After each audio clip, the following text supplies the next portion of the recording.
네, 2017 대선 주자에게 묻는다 생방송 시리즈 순서입니다. 대상은 SBS 신년 여론조사에서 선호도 1% 이상을 얻는 주자들로 한정을 했습니다.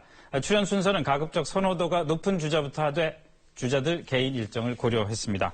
오늘은 5번째 순서로 박원순 서울시장을 초청했습니다. 안녕하십니까? 네, 안녕하세요. 네. 저희가 공통질문과 개별질문 이렇게 두 개를 드리는데요. 형평성 차원에서 모든 주자들이 각각 7분씩 쓰실 수가 있고, 만약에 시간을 초과하면 인터뷰를 종료할 수밖에 없습니다. 그러니까 잘 안배를 해주시기 바라고요. 먼저 공통질문부터 이제 시작을 하겠습니다.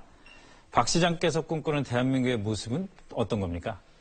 저는 대통령이 임기가 끝나고 나면 손자, 손녀 데리고 길거리에서 시민들과 인사도 하고 카페에 가서 차도 마시고 재래시장에 가서 국밥도 마시는 그런 대통령, 그런 나라. 국민들의 사실 원하는 것은 단순하지 않습니까? 정말 원칙과 상식이 바로 서 있는 그런 나라 만들고 싶습니다. 자, 그런 나라가 만들어지려면 만약에 대선 후보로 공식 지명이 되신다면 1호 공약이 뭐가 되겠습니까? 저는 유전무죄, 무전유죄가 사전에서 사라지는 그런 나라 원합니다. 다시 말씀드리면 사실 오늘 우리 삼성의 이재용 부회장이 영장이 기각되지 않았습니까? 사실 뭐 수천원 훔쳤다고 서민들은 감옥 가는데 재벌들은 수천억 회사 돈을 훔쳤는데도 휠체어 타고 다 나오지 않습니까? 저는 정말 정의가 바로 서는 나라, 그 국민들이 원한다고 봅니다. 네. 자, 개헌이 만약에 된다면요, 어느 시점에 우리나라에 적합한 권력 구조는 어떤 거라고 생각하십니까? 뭐 한마디로 분권형 나라라고 생각하는데요. 그러니까 옆으로는 국회와 총리에게 권한이 많이 가고 또 한편으로 수직적으로는 아래로는 지방 분권이 확실히 좀 실현되는 나라. 제가 서울시장을 해보니까 뭐 우리 지방정부 다 합쳐봐야 2밖에 안 되고 중앙정부가 8을 가지고 있거든요. 이 8대2 뭐 이런 구조부터 바꿔야죠.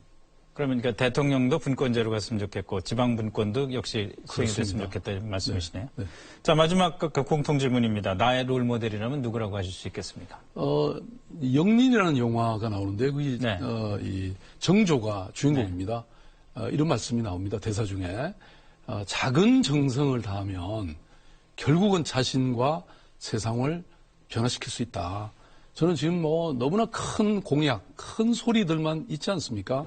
결국은 작은 정성을 다해서 이 국민들의 먹고 살 문제, 먹고 사는 문제, 국민의 삶의 질의 문제를 해결하는 것이 저는 정말 중요하다고 봅니다. 네. 자, 여기서 그럼 시계 멈춰주시고요. 박원순 시장의 강점과 약점을 저희가 수학 분석을 통해서 한번 분석을 해봤습니다. 김영태 기자입니다. 시민사회와 함께 호흡해온 박원순 서울시장. 온건하면서도 개혁적인 이미지가 강점입니다.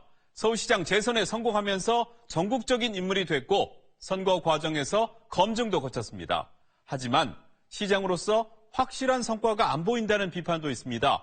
이명박의 청계천 같은 한 방이 없다는 겁니다. 정체된 지지율을 끌어올릴 모멘텀, 즉 계기도 마땅치 않습니다. 기회는 역시 촛불 민심이겠죠. 수도 서울의 개혁적인 리더로서 새로운 대한민국도 안정적으로 이끌 수 있다는 걸 부각시키면 기회가 올 수 있습니다. 다만 보수 진영의 거부감은 위협 요소입니다.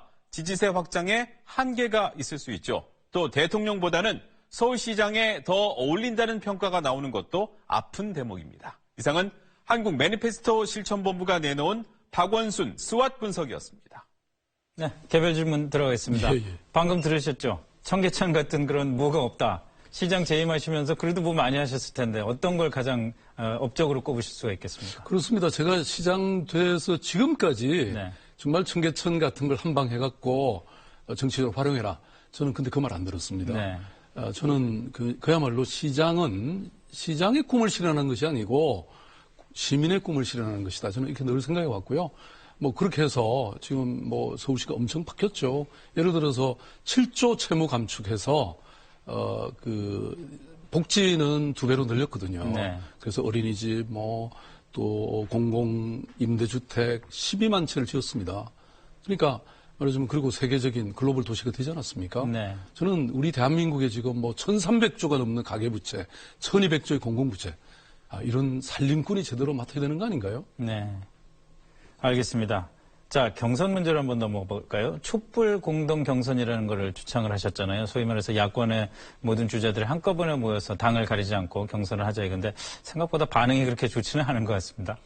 그렇지 않습니다. 왜냐하면 지금 사실 어떤 정권이든 예. 이번에 새로 취임하는 승리하는 정권은 여소야대를 맡게 됩니다. 네. 이 엄중한 국민들이 정말 요구하는 이 개혁 과제를 다 해결하려면 저는 안정된 그런 정권이 되는데 지금 이 소수정부 가지고 되겠습니까? 그래서 이 공동정부, 공동경선을 해야 승리도 확고하고 또 안정적인 정국을 통해서 국민들이 바라는 그런 국가를 만들 수 있죠. 네. 근데 만약에 이렇게 공동 경선이 안 된다. 그냥 민주당 경선만 해야 된다. 이런다면은 경선 불참도 고려하시는 겁니까? 저는 기본적으로 이런 경선을 통해서 예. 경선의 판을 키워야지 네. 뭐 이 판을 개면 안 되죠. 그것은 민주주의의 기본이 아니겠습니까? 그 얘기는 뭐 경선 불참 같은 걸 생각 안 하신다는 걸로 알고 있겠습니다. 네. 자, 거기다 더해서 앞으로 이제 경선 과정을 지나서 대선 과정에서 이제 그 일종의 공동정부 구상 같은 것도 갖고 계시다 이런 말씀을 하셨는데 혹시 친하시잖아요. 안철수 국민의당 전 대표를 염두에 두고 말씀하시는 거 아닌가요? 저는 사람을 염두에 둔 것이 아니고 네. 사실 야권이 지금 어쨌든 분열돼 있지 않습니까? 네. 이게 사실 합치지 않으면 안 된다. 다시 말씀드리면 아니 뭐 당이야 따로 있을 수 있지만 지금 연정이라는 게 지금 시대의 대세 아닙니까? 뭐 사실 이렇게 당이 서로 협력하고 연대해서 확고히 정권도 장악하고 또 안정적인 정부를 끌어가자는 것이고 사실 독일의 메르켈 정부 보십시오. 이미 4기째 네. 서로 연정을 해갖고 지금 뭐 정말 안정된 그리고 정말 이 국가의 경쟁력이 높아지는 이런 훌륭한 나라를 만들고 있지 않습니까? 근데 그 공동 경선이다 또는 연정이다 이런 말씀하신 걸 들어보면 혹시라도 이게 지지율 면에서 좀 뒤처지고 있기 때문에 이런 얘기를 꺼낼 수밖에 없는 상황이다 이렇게 보여지기도 하거든요. 제가 거듭 말씀드리지만 이 새로운 정부에게 부과된 시대적 책무는 워낙 크지 않습니까? 네. 지금 뭐 어떤 낡은 질서를 청산하고 또 새로운 대한민국을 건설해야 되는데 이 문제가 사실은 뭐 그렇게 심각한 문제인데 그걸 한 정파가 해결할 수 없죠. 저는 성자 독식이라고 하는 이거를 깨야 이런 대립과 갈등의 어떤 이 정치를 청산하고 정말 국민들이 원하는 그런 국가를 만들 수 있다고 저는 생각합니다. 근데 문재인 대표에 대해서 왜 이렇게 막 패권주의다 이렇게 비판을 심하게 하세요? 저는 기본적으로요.